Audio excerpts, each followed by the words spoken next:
This video is quite different from many of the others that I've done. I wanted to share my experience with you because tomorrow I'm getting my first colonoscopy, and I hope that this can be of a help to someone else who might be about to go through the same thing. Peace, everyone. I'm Kaishim Muhammad, and this is the Mailman Muscle Channel, formerly Fortified Fitness and Strength. Thank you for watching. If you're new here, welcome to the channel. And if you are a returning subscriber or returning viewer, thank you for coming back.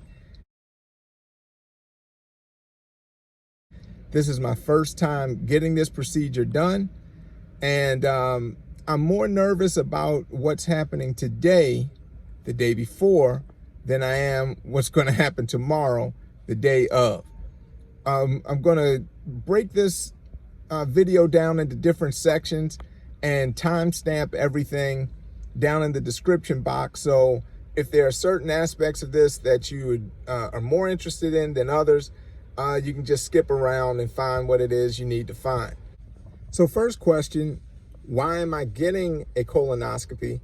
Probably for the same reason many of you who watch this video will be getting one. We're probably going to be around the same age.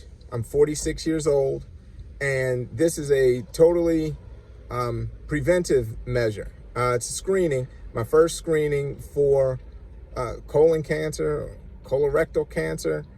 I'm not sure, I probably should see what the proper term is, but you know, it just occurred to me today that my procedure is scheduled for tomorrow, November 11th. It's the same day that Black Panther 2, the movie, Wakanda Forever, is scheduled for release. I know there may be early showings today, but the official release day is the same day of my colonoscopy. And of course, the star of the first Black Panther movie, Chadwick Boseman, and he played the character, obviously, in the rest of the Marvel movies around that first Avengers phase. He unfortunately died. We were born in the same year, too. We were both born in 1976. So it just seemed like a wild coincidence when I noticed that today. But that's why I'm getting the procedure. This is just the first of what I guess would just be a routine, hopefully a routine, you know, screening package, you know, that we all have to go through as we get older. And if all is well, according to what the doctor told me, I won't have to go through this again for another 10 years.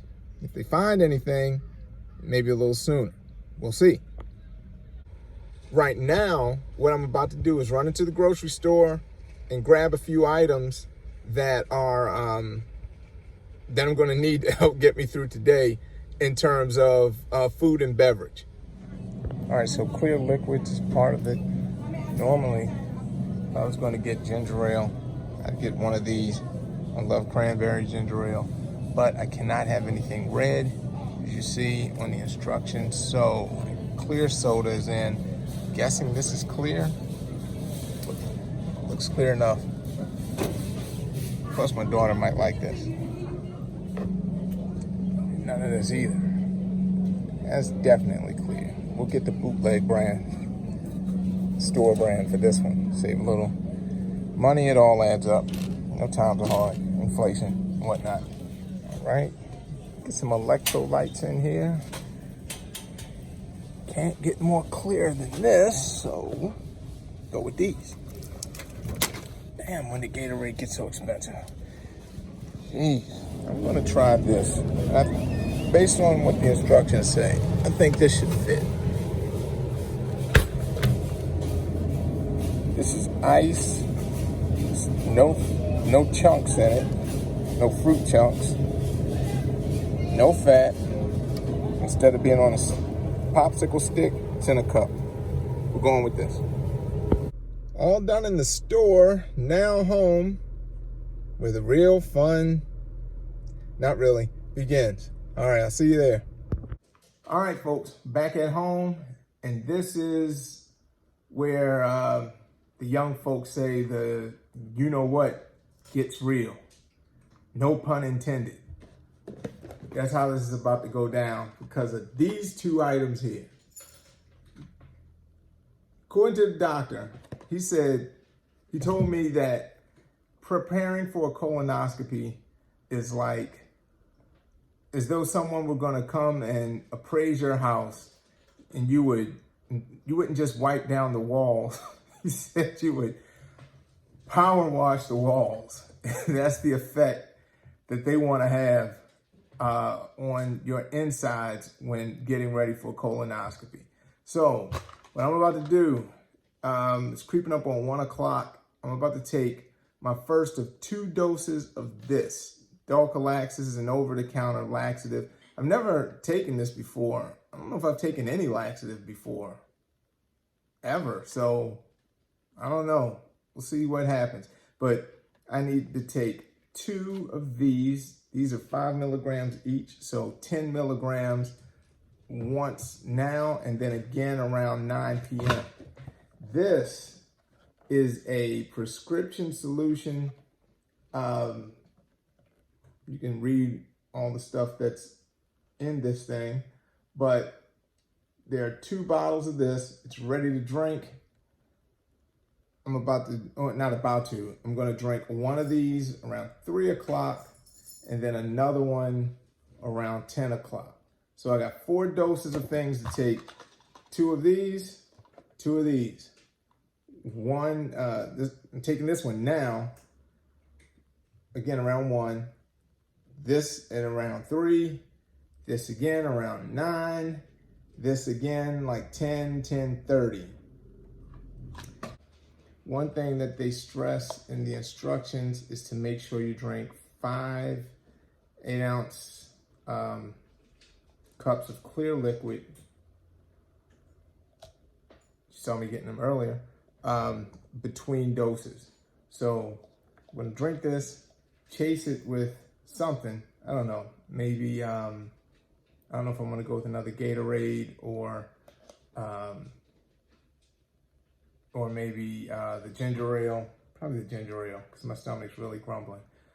It's empty like already and it's about to get worse. So, all right, here goes nothing. It's not the only solution they have for this stuff. Oh, God.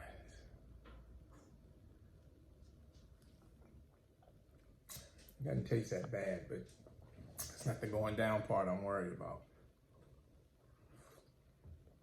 Oh, gosh.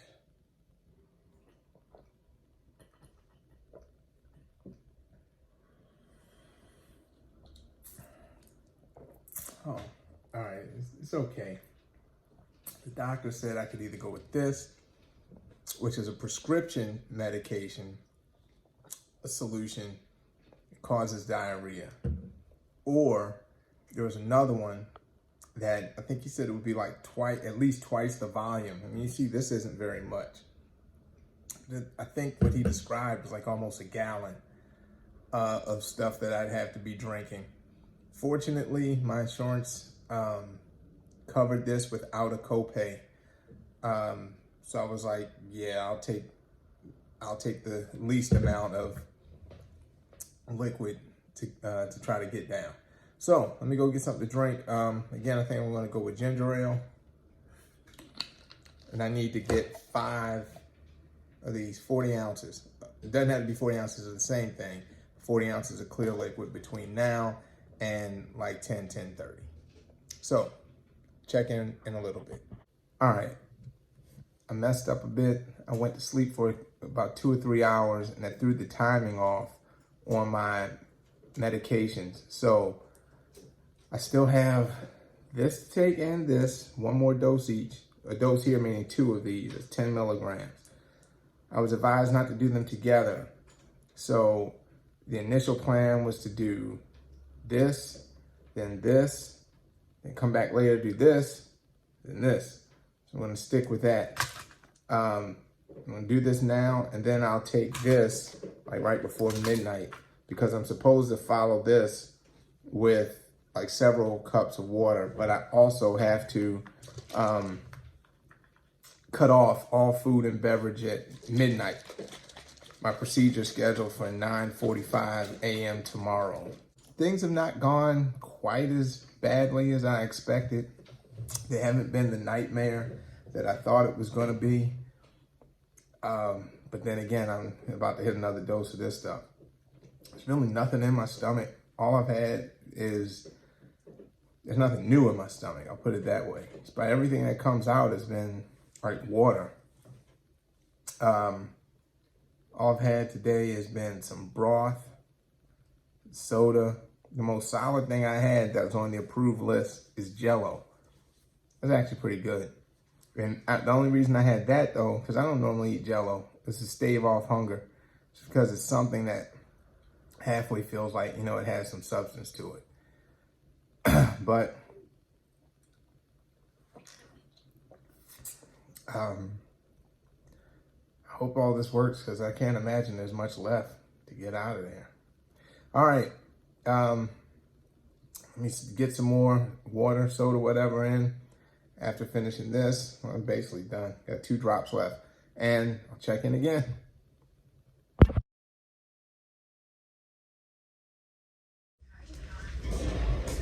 In the waiting room. I don't know how much recording I'll be able to do in the back. I'm a designated driver. How excited you are about that job. Exactly. I'll be going under soon, and if I can record anything, I will. If not, check it when I get back. I'm sure you'll record how bad I look when this is all over. All right. So here we go. I'll put that gown on. So I'm in recovery. I survived. Seems busy in here, so I'll do a summary when I get out. But I gotta get dressed, and my wife's waiting on me. So I'll do a summary a little later. But I made it through. I don't feel bad. I feel kind of groggy. I'll check in a little while. Here we are, post-op. How are you feeling, sir? Oh, overall okay. My ass doesn't hurt, but my head does, probably because of caffeine withdrawal. I just bumped it on the door frame getting into the van. That didn't help. I feel a little wobbly, like groggy. I mean, just little things, like I didn't fall, but kind of wobbled on the way. I used the bathroom. Not for that, just had to pee. And like they handed me my post-op instructions, and I dropped them, just kind of out of it. But overall, I feel okay. They told me I could eat, but the anesthesiologist advised that I take a nap first and then eat, and I'll probably feel better. Okay. And she said, just breakfast food, don't eat anything high fiber yet, because the medicines from the preparation may still be active. So, you know, I don't want to hyperactivate, you know, anything, and let my bowels get back to normal. Okay. And, but I can get some coffee though. Well, let's go get coffee. And they did say that they found a 3-millimeter polyp, but that's very small. Did they remove it? Yes. Okay. And so I have to wait about a week. They're going to send it to the lab to see whether or not it was precancerous or not. But I guess I said, well, if that's small, what's big? And they said if it was big, it'd be in centimeters. Oh. And I heard them tell one person that they had a 12-millimeter polyp, at least one 12-millimeter polyp. So if my math is correct, 10 millimeters is 1 centimeter. So that guy had a 1.2 centimeter polyp. So I guess 3 millimeters is small. Hopefully there's nothing in it to give any any reason to worry. And if so, I mean, if not, then I don't have to do this again until, what years? I don't have to do this again until 2032. All right, let's get you some coffee. All right. Now that it's a few days later, I'm finally sobered up off from the propofol. Let me put a little bow on this. And first of all, if you've made it to this point in the video, thank you very much for watching. I hope you found it informative. I hope you found it helpful. If so, please go ahead and take the time to do the YouTube things we always ask for. Please click the thumbs up, give the video a like. Also, make sure you're subscribed to this channel, and also click the notification bell so you'll be notified when new videos come up. But the procedure went well. Oh, important disclaimer before I get into that. I put this on screen earlier. Remember, none of this is medical advice. This is my personal experience, nothing more. I'm not a doctor. So please do not take anything I'm offering in this video as medical advice. All right, disclaimer out of the way. It took me about 2 full days for, how should I say, I guess for normal bowel function to return after the colonoscopy. My guess is that 2 things were at play. One, there wasn't anything in there after everything being flushed out, and then no solid food all day Thursday, and then pretty much until Friday night. I didn't eat again until Friday night, the day of the procedure. So that's one aspect. And also, this is just my hypothesis. After introducing those agents, the CLENPIQ and the Dulcolax, I don't know, maybe it just took my body a couple of days to reset. But yeah, it really took about 2.5 days for things to start working normally, for lack of a better term there.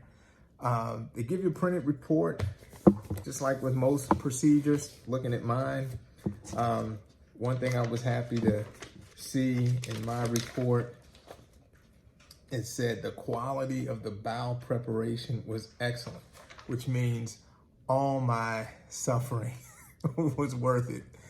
And I did a good job with that, but it allowed them to see clearly. That's the point of all of this.